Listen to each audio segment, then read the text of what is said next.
तो फिल्म की शुरुआत में हम देखते हैं कि एक आदमी टोल बूथ पर ड्यूटी करती एक लड़की से बात करने की कोशिश करता है और उसे रहायू नाम से पुकारते हुए पूछता है, क्या तुम हाजासारी गांव से हो? इस लड़की का नाम रहायू नहीं था और ना वो हाजासारी गांव से थी।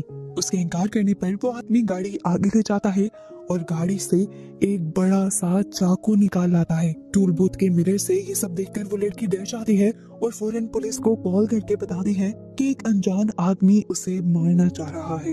अपनी जान बचाने के लिए अब वो टूल बूथ से निकलकर भाग जाती है, पर वो आदमी उसका पीछा करना नहीं छोड़ता और आखिर उसे पकड़कर उस पर बैठकर उसे जान से मारने की कोशिश करता है।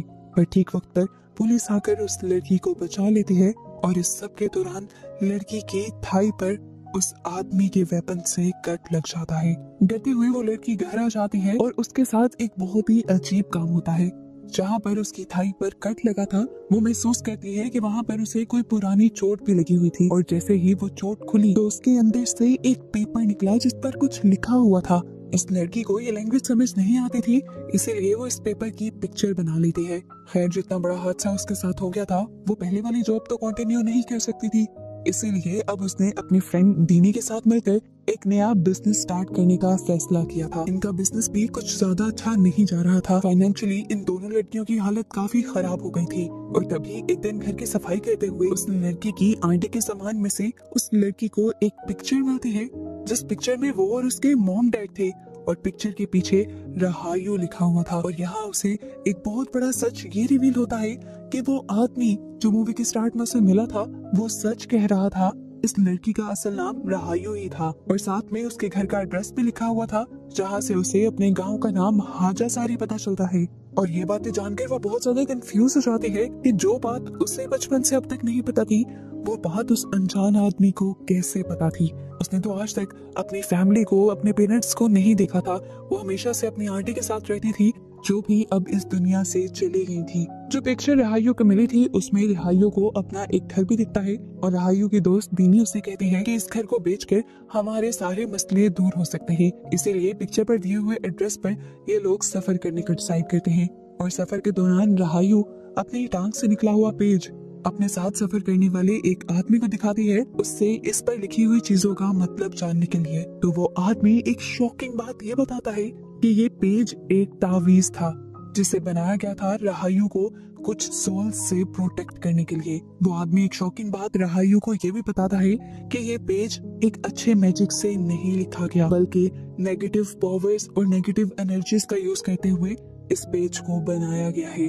रहायू इस बात को अपनी दोस्त से भी छुपा लेती है क्योंकि उसे उस आदमी की बात पर पूरी तरह यकीन नहीं हुआ था। पर थोड़ी ही देर गुजरने पर उसे शक होने लग जाता है कि जैसे वो आदमी ठीक कह रहा था, क्योंकि उसे बार बार रास्ते में 3 लड़कियां नजर आ रही थी, जो छोटी बच्चियां किसी और को नजर नहीं आ रही थी। उसने अपनी फ्रेंड दीनी से उन बच्चियों के बारे में पूछा भी था। वो समझ गई कि ये बच्चियां सोल्स ही हैं, क्योंकि जंगल के किनारे पर इस उम्र की 3 बच्चियों का होना नॉर्मल था ही नहीं और बार बार सिर्फ उसी के रास्ते में आना इस चीज ने साबित कर दिया था कि वो तीनों बच्चियां असल में सोल्स हैं, यानी आत्माएं हैं। खैर, जब इनका सफर खत्म हुआ तो पता चला कि सुबह हो गई थी और इन्हें अभी भी अपनी मंजिल तक जाने के लिए और काफी सफर तय करना था, पर वहाँ पर कोई भी गाड़ी नहीं जाती थी।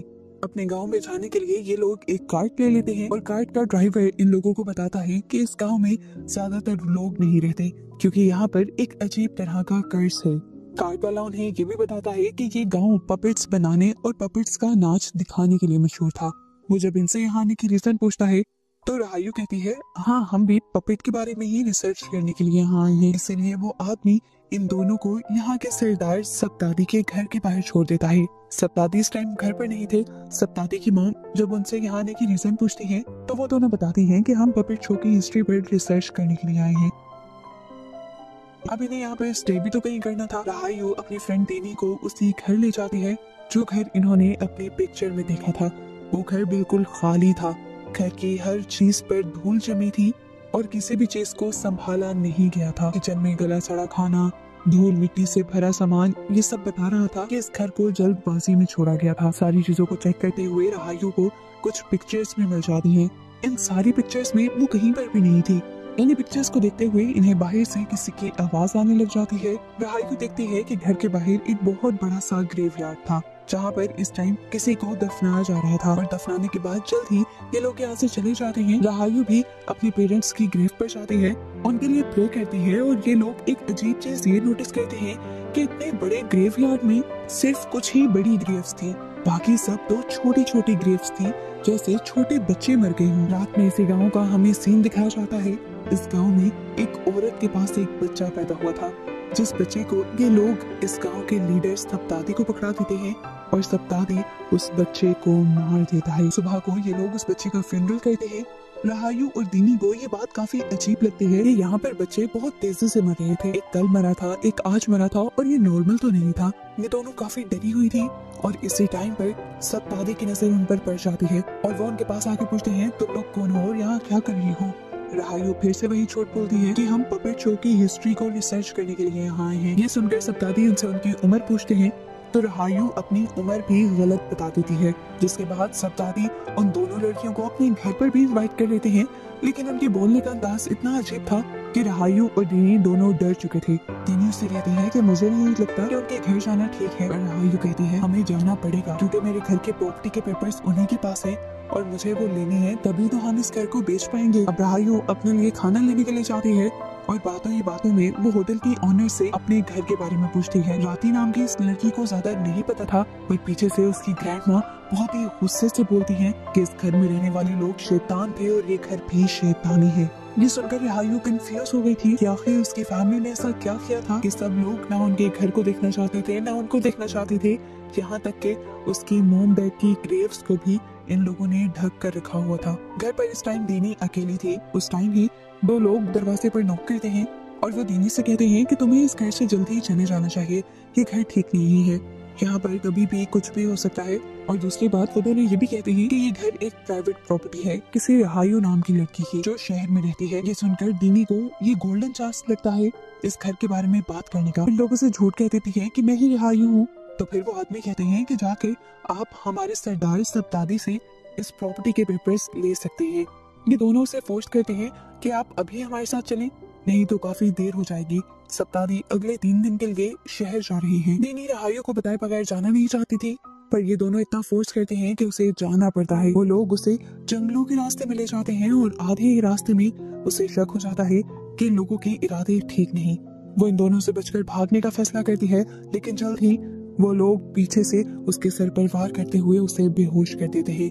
उसे जब होश आया था तो उसे बांधा गया था उल्टा दरख्त से। उसके दोनों हाथ भी पीछे से बांधे गए थे और उसके सर की वेन पर कट लगाकर उसका खून नीचे बाल्टी में जमा किया जा रहा था। इस टाइम इन लोगों के पास अजीबोगरीब किस्म के वेपन्स भी थे। दीनी समझ गई थी कि ये लोग उसे मारने वाले हैं, पर दीनी लोगों को समझाती रह जाती है कि मैं राहायु नहीं हूँ, मुझे मत मारो, लेकिन ये लोग उसकी एक नहीं सुनते और इतने में ही यहाँ पर सप्तादी और उसकी मोम आ जाती है। सप्तादी की मोम एक चाकू उठाते हुए बेदर्दी से उसका गला काट देती है, जिसके बाद बड़े ही भयानक तरीके से वो उसके जिस्म की पूरी खाल उतार कर रस्सियों से लटका देती है। जो खून इन्होंने दीनी का जमा किया था उसे ये लोग अपने पेड़ों पर डाल चुके थे। इन लोगों ने जो कुछ दीनी के साथ किया था वो असल में ये राहायु के साथ करना चाहते थे, क्योंकि दीनी ने अपनी आइडेंटिटी गलत बताई, अपने आप को राहायु बताया, इसीलिए वो बेचारी मारी गई।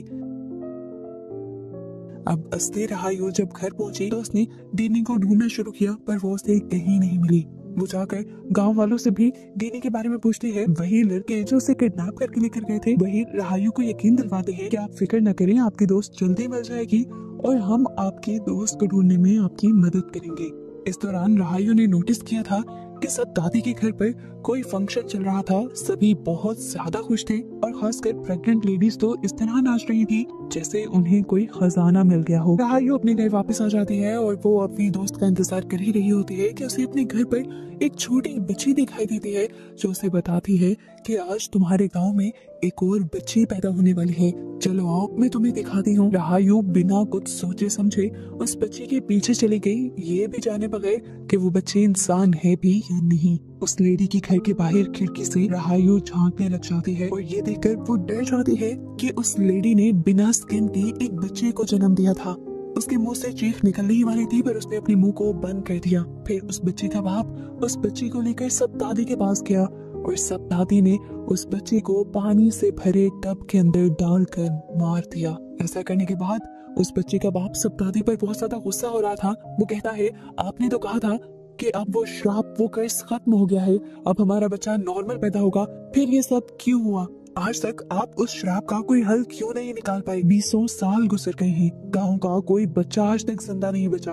उनकी बातें सुनकर बाहर खड़ी हुई रहायु डर जाती है और उसका पाँव स्लिप हो जाता है। घर के अंदर मौजूद सभी लोगों को पता चल जाता है कि कोई उनके घर के बाहर खड़ा हुआ ये सारी बातें सुन रहा है।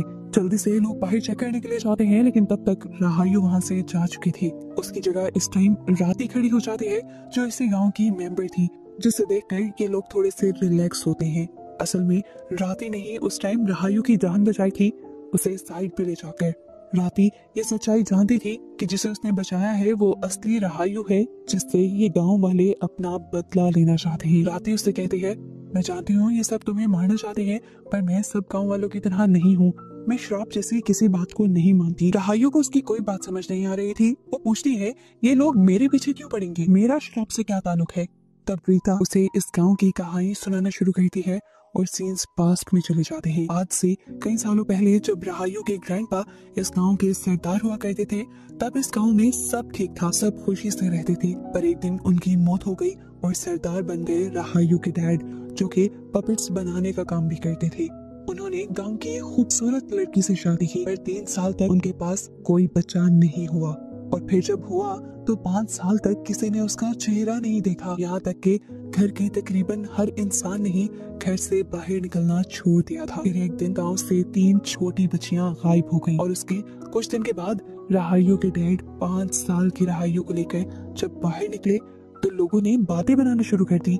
जरूर ये बच्ची आम नहीं है, किसी श्राप का या जादू का नतीजा है, जो कि शायद रहायु के डैड ने किया है, उन छोटी बच्चियों को मारकर जो गांव से गायब हुई थी। ये बातें निया ने फैलाई थी, जो अब के सरदार सप्तादी की माँ थी, जो उन दिनों रहायु के घर मेड का काम किया करती थी। क्योंकि रहायु के डैड सरदार थे, तो कोई उनसे जाकर ये ना पूछ पाया कि 5 साल तक उन्होंने अपनी बेटी को सबको क्यों नहीं दिखाया, और ना ही किसी ने उनसे ये पूछा कि आपने 3 बच्चियों की किडनैपिंग का कोई भी एक्शन क्यों नहीं लिया। ऐसे ही दिन गुजरते रहे और फिर एक दिन अपना पपेट शो दिखाते हुए पता नहीं रहायु के डैड को क्या हुआ, वो पागल हो गए और उन्होंने शो में आए हुए सभी लोगों को चाकू से बेदर्दी से मार डाला। ये देखते हुए सभी गांव वालों ने अपने बचाव के लिए उनको और उनकी वाइफ को मार दिया और रहायु को बचाने के लिए उनकी एक हेल्पर भगाकर उसे शहर ले आई। वो दिन है और आज का दिन। सबके बच्चे जब इस गांव में पैदा होते हैं तो बिना स्किन के पैदा होते हैं, जिन्हें फिर गांव के लोग मार देते हैं। उनका मानना है कि ये श्राप तुम्हारे साथ जुड़ा है और तुम्हें मारने पर ठीक हो जाएगा। वो बताती है कि सप्तादी का मानना है कि तुम्हें मारकर तुम्हारी स्किन से एक पपेट बनाया जाएगा और उस पर जादू होगा, जिसके बाद बाकी सब बच्चों पर से वो श्राप खत्म हो जाएगा। इसीलिए तो हमें दिखाया गया था कि उन्होंने दीनी को जब रहायु समझकर मारा तो उसकी स्किन उतार ली थी ताकि उसका पपेट बनाया जा सके। राती उसे एक और बड़ी सच्चाई ये भी बताती है कि तुम्हें जो इंसान शहर में मारने गया था वो मेरा ही हस्बैंड था।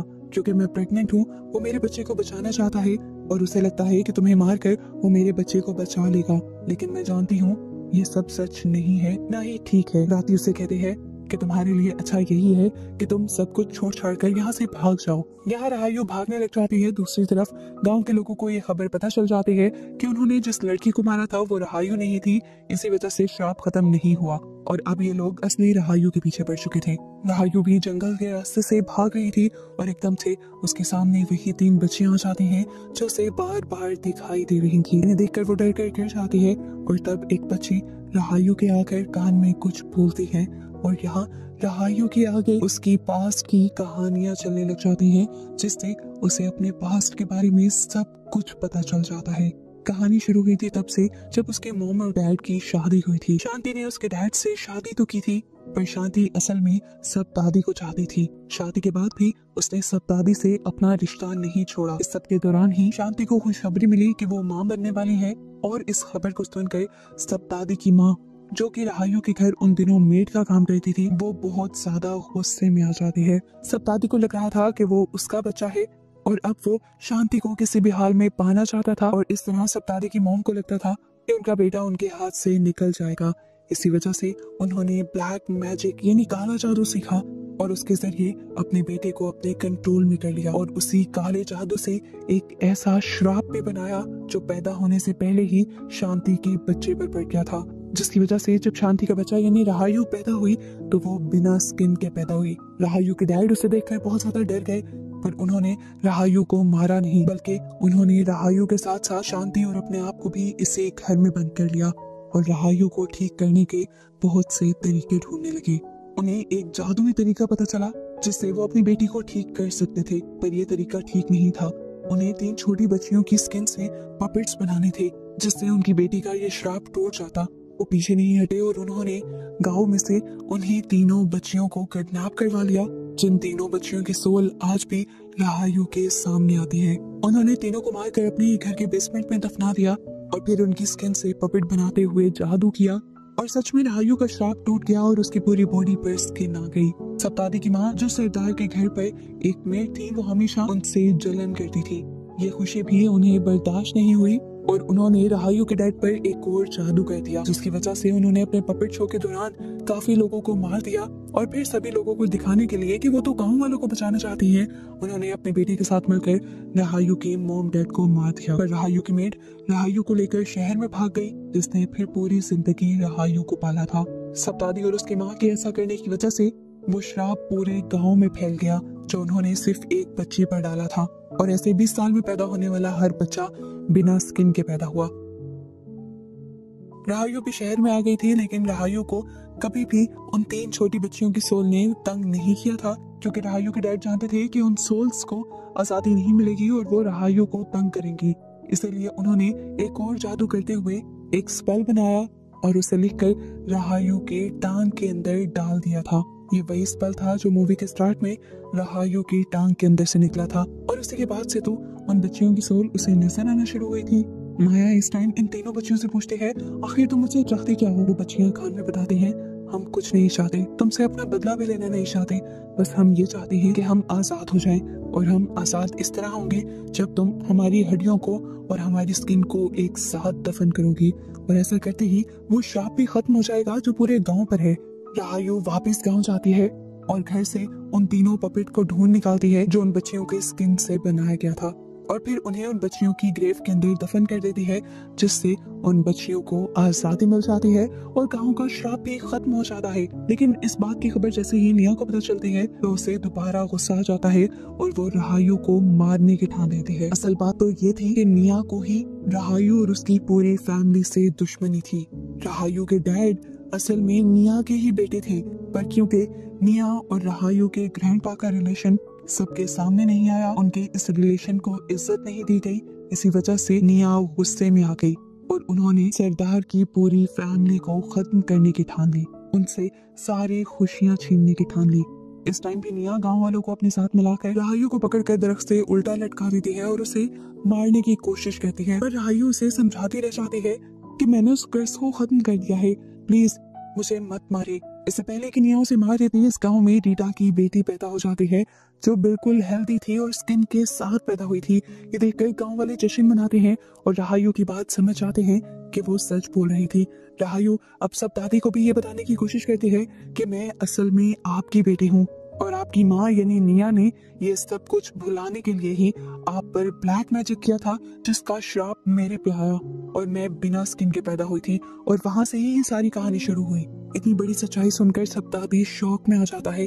उसकी माँ ने पूरी उम्र उसे धोखे में रखा था, उसे उस बच्चे का ही दुश्मन बनाए रखा था जो उसकी अपनी बेटी थी। इस दुख में वो अपना ही गला काट कर सुसाइड कर लेता है और अपने बेटे को मरता देखकर निया भी टूट जाती है और वो भी अपनी बेटी की ही तरह सुसाइड कर लेती है। इस तरह इन बुरे लोगों से और बुरे श्राप से इस पूरे गांव की जान छूट जाती है और फाइनली राहायु भी जिंदा सलामत इस गांव से चली जाती है। 1 साल तक तो सब कुछ उस गांव में ठीक रहता है, पर साल बाद हमें दिखाया जाता है कि यहाँ पर कुछ और ही बहुत बुरा होने वाला था। जिस तरह रीटा की दादी ने एक मर्तबा रीटा से और राहायु से कहा था कि कर्ज को कभी भी खत्म नहीं किया जा सकता, बल्कि वो एक बड़े कर्ज में बदल जाता है, तो ऐसा होने का वक्त आ चुका था। गाँव में सब लोग खुश थे, उनके बच्चे हेल्दी पैदा हो रहे थे, पर एक दिन बहुत ही अजीब होता है।